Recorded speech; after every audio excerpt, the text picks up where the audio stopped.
I know you guys are gonna see Canadias, floodgates, all these kinds of things. You're gonna be like, comment, how much we can make.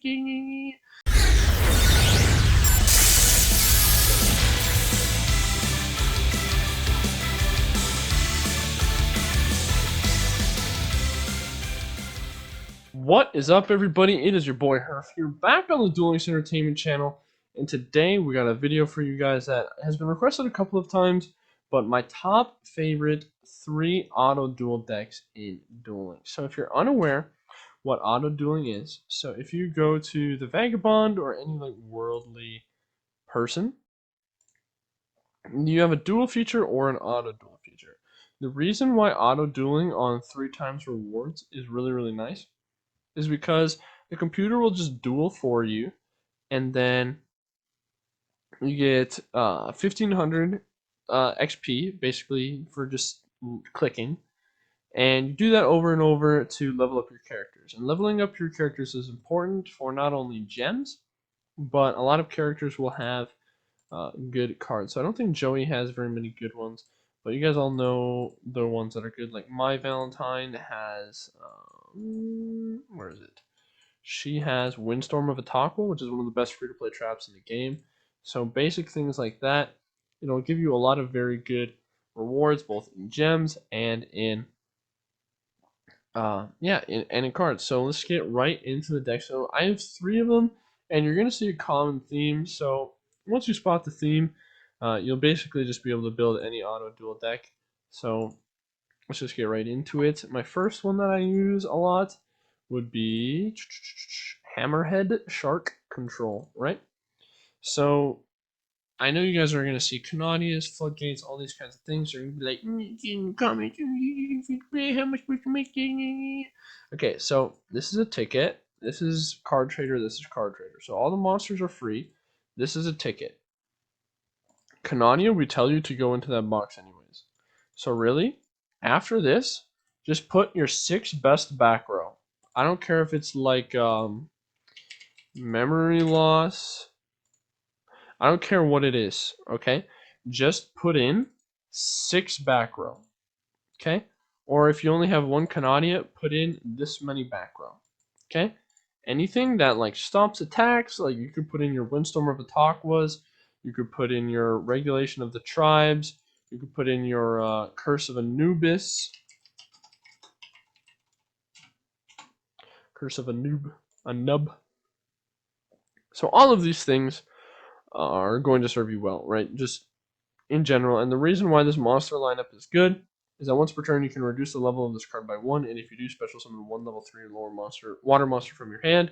So you play Atlantean Attack Squad, which will be special summoned off of Hammerhead's effect, and it will get its own effect, which is this card gains 800 attack while you control a fish, sea serpent, or aqua other than this card. So it'll gain 800 attack, so it'll instantly go to 2200, which is really nice. And Spined Gilman is also a very good one, because when he's summoned, all Sea Serpent Aqua type monsters you control gain 400 attacks. That includes Hammer Shark and Atlantean Attack Squad, as well as itself.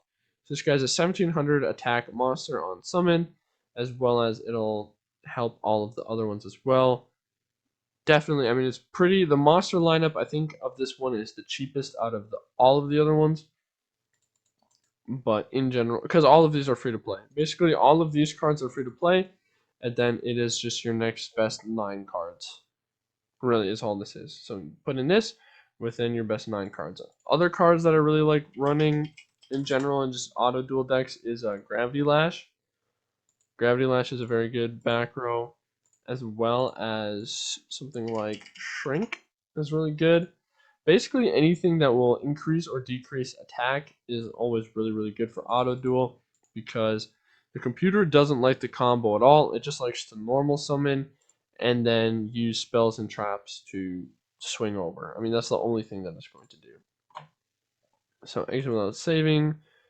So the next auto duel deck that I'm going to show you guys, I'm pretty sure it's in Zexal. Actually, let's go to the one in 5Ds first. Yep, this one. This one is just like whoops. Nope. Not that one. This one. This one. Okay, so this is basically just the biggest normal summons that you have plus back row. I mean, it's the same. It's the same ingredient every single time, right? The biggest monsters possible. So if you don't know, you can filter.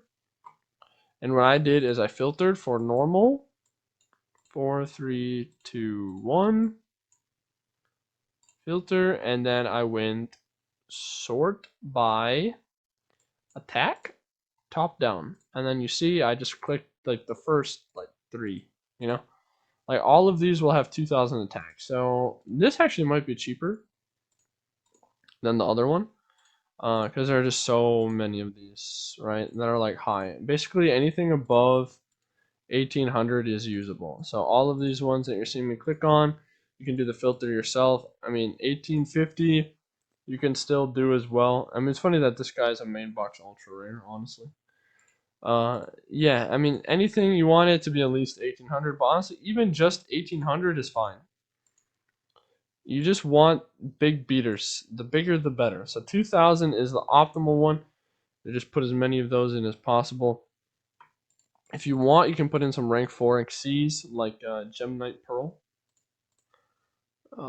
So 4 XCs and level 4s. Like you could put in, excuse me, like a Gem Knight Pearl you could put in there. You could put in pretty much any rank 4 you wanted.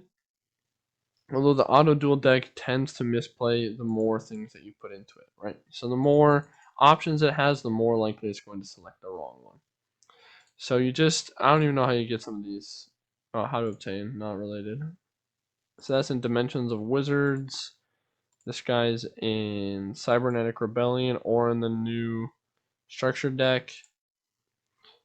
This guy is in what? This guy's in Chronicle of Glory mini box. So these, I mean, these aren't things that you should chase by any means. Do not chase vanilla beaters, but you should look and see if you have them or what you have for them, because at the end of the day, you know, auto dueling is just a really nice feature, and this one actually wins a fair amount. It wins a lot more than I think people would expect. I think it's like an 85 to 90% win rate for these, and that's why I'm suggesting them. So now I'm going to move on to the last deck on the list, which is one that a lot of people, if you follow our system, oh, not that one. Don't look at that. Don't look. Is it here? Nope, not that one. Okay, I know it's on this character somewhere. This one, okay. So if you follow the DLE system, you're going to go in for Canadia first. Okay, should be like your first priority, and you're going to get heroes, as well as you're going to get Girjas. So Girjas are really cool because they're decent statted beaters, or decent statted, normal summons that also have the ability to remove cards. So what this is going to allow the computer to do is you're going to normal summon your anchor, you're going to be able to sit on it, and then you're going to normal summon something else, and then it's going to flip pop stuff, and you're just going to be able to eat through the opponent's board very quickly. And a lot of times that NPC decks don't really have a good way to recover most things most of the time, so just being able to remove cards is really strong. As well as you get to have access to one of the best free-to-play traps ever put in this game, which is Pulse Mines. Pulse Mines, it says, if you control a machine-type monster, change your opponent's attack position monsters, if any, to defense position. Also, until the end of this turn, if a monster is normal or special summoned to your opponent's field, change them to defense position. So this card is really, really good.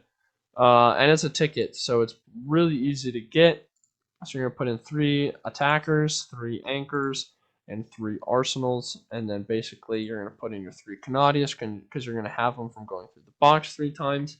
And then you're going to put in Pulse Mines, which are free to play back row. And then ideally you put in things like, Floodgates, Fiendish Chains, Wall of Disruptions, or you can put in, hold on, there's another free-to-play option, or a cheaper option, that I found worked actually pretty well, which is Machine Assembly Line. So how to obtain this is it's in the Desperado structure, as well as it's in Electric Overload, is also in the Selection Box Volume 1.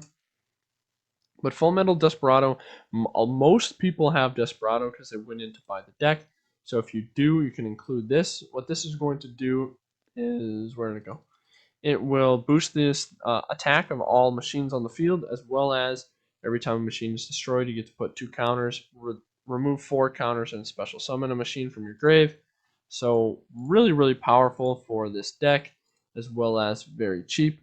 So I hope this helps you guys out a lot. So the main theme is you're going to put in some big monsters, and then you're going to put in some back row. And that combination is always going to be up to you, of course, and what you have. There are a lot of really good free to play options. If you get in the Discord, we'll be able to help you out a lot with that because we have free new player help, as well as that's where you sign up for tournaments. Make sure you check out the Twitch. And while you're here, if you enjoyed the content, found it useful, want to see more of it, make sure you like, comment, subscribe, and hit the notification bell. And with that, I think I'm going to head on out of here. So thank you so much for watching, and I will see you guys later.